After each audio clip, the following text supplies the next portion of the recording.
A paz do Senhor para você. Bom, estamos aqui para mais um estudo sobre Deus. Nós estamos aqui dando continuidade no nosso estudo sobre a doutrina de Deus, sobre a pessoa de Deus, e estamos utilizando como referência o Novo Testamento. Então, nós vamos dar continuidade ao nosso estudo. Bom, nós vamos ler aqui em Filipenses capítulo 3, verso 9, fazendo referência com Tiago, capítulo 2, verso 23, o seguinte: a justiça de Deus é baseada na fé e não na justiça própria. Olha só que interessante.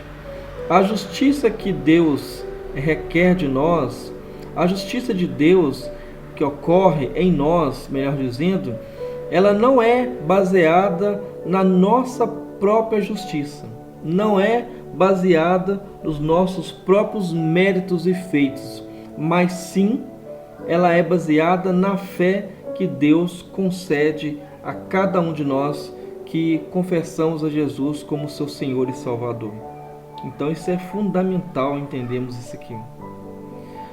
1 Tessalonicenses capítulo 1, verso 4 nos diz sobre Deus o seguinte: Deus tem seus escolhidos conforme a sua soberana vontade. Não há como discutir a questão da soberania de Deus.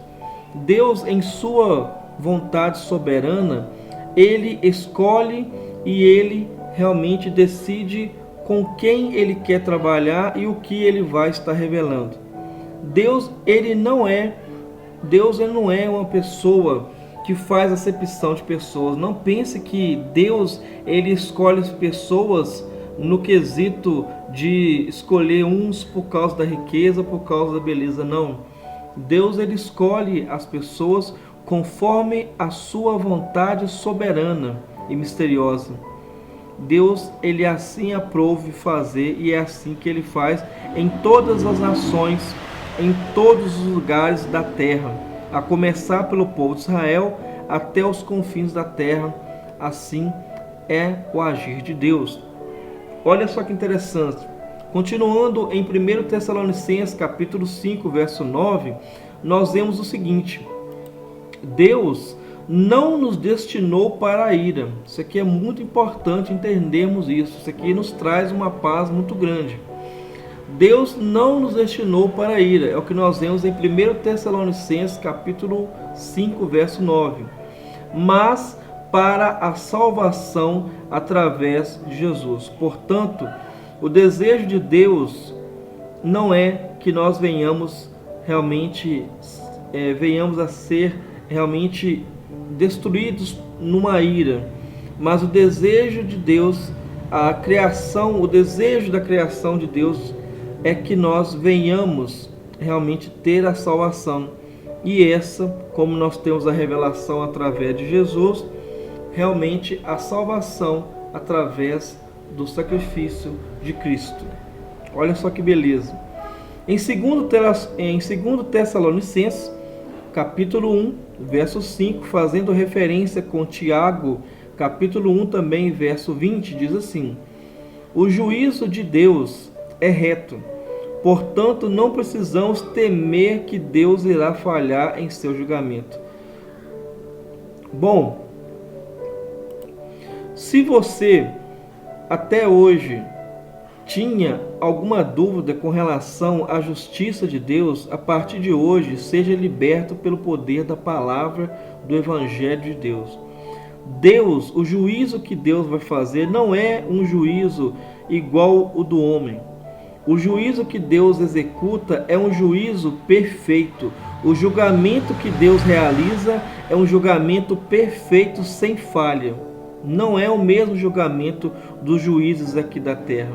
Então, fique em paz e creia nessa palavra, que é a palavra de Deus, que nós encontramos em Tiago 1,20 e em 2 Tessalonicenses 1,5.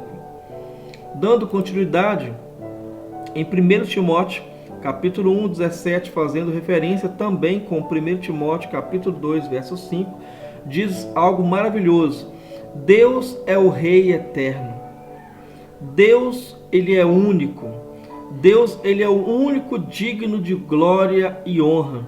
Deus é apenas um absoluto. Que verdades maravilhosas. Deus, ele é o Rei eterno. Não tem início e não tem fim. Deus, ele é único, ele é um. Deus, ele é o único digno de glória e honra. Deus é um de forma absoluta. Olha que verdade maravilhosa. Dando continuidade. Bom, 2 Timóteo capítulo 1, verso 7 nos diz algo muito importante também.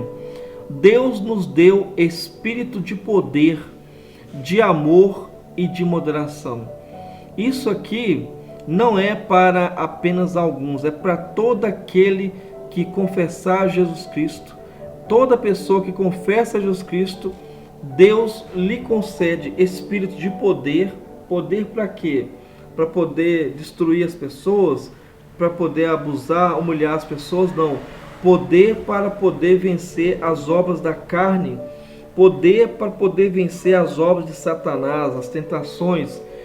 Amor para poder amarmos uns aos outros e aqueles que nos perseguem, aqueles que nos detestam de forma gratuita. E moderação, porque o cristão, ele não pode nem ser santo demais e nem também desleixado demais. Nós temos que ter moderação em tudo. Isso é bíblico e é o que Deus nos concede. Em 2 Timóteo capítulo 2, 25 diz assim: a disciplina com mansidão de Deus é na expectativa de que os que se opõem possam alcançar a misericórdia de Deus. Então, a disciplina que Deus realiza, ela acontece na expectativa de que a pessoa que se opõe à vontade de Deus, à lei de Deus, ela possa alcançar a misericórdia de Deus. Então saiba que se você tem alguém que, para você, para a sociedade, pelas leis, não há mais salvação, não há misericórdia, saiba que para Deus nada é impossível. Deus, ele é um Deus de misericórdia. Deus, ele sempre dá todas as oportunidades para que o homem possa se arrepender. Então saiba que se alguém for condenado, não é por falta de misericórdia, porque Deus a dá e a dá em abundância. Tito capítulo 1, verso 2, fazendo referência com Hebreus capítulo 6, 18, diz assim: Deus prometeu a vida eterna e Deus não é mentiroso. Mentiroso é o diabo, que é pai da mentira. Então a vida eterna, ela está em crermos em Jesus como o seu Filho, que ele ressuscitou. Se nós cremos que Jesus veio, que ele ressuscitou, nós temos vida eterna e essa está em Jesus. Tito capítulo 2, verso 11: a graça de Deus é manifestada a todos os homens em todo o mundo. Então, Deus, ele concede graça a todos os homens em todo o mundo, não somente ao povo de Israel, mas a todo o mundo. Deus concede graça para que o homem possa se arrepender e ser salvo da condenação. Hebreus 11, 3, para a gente poder terminar. O universo foi criado por Deus. Deus, ele é o criador de todo o universo, de todas as galáxias. Hebreus 2,17, fazendo referência com Hebreus 9:24, diz assim: Deus fez Jesus como homem pleno para que pudesse ser fiel sumo sacerdote por toda a humanidade, fazendo propiciação. Palavra difícil de falar, é um trava-línguas. Deus fez Jesus como homem pleno para que Jesus pudesse ser realmente um sumo sacerdote conforme toda a humanidade. Então, fica aqui mais esse estudo. Nós estamos dando continuidade nesse estudo. Esse estudo é um estudo profundo que nós fizemos apenas no Novo Testamento, mas você vê que é um estudo profundo, feito com todas as referências. Mas é para a glória de Deus, para que você possa conhecer cada vez mais o Deus da Bíblia. Não somente o Deus da letra, mas o Deus que é Espírito. Conhecer realmente Deus não somente ao ler a Bíblia, mas ao ler a Bíblia tendo uma experiência com o Espírito de Deus e tendo uma experiência sobrenatural. Deus abençoe você.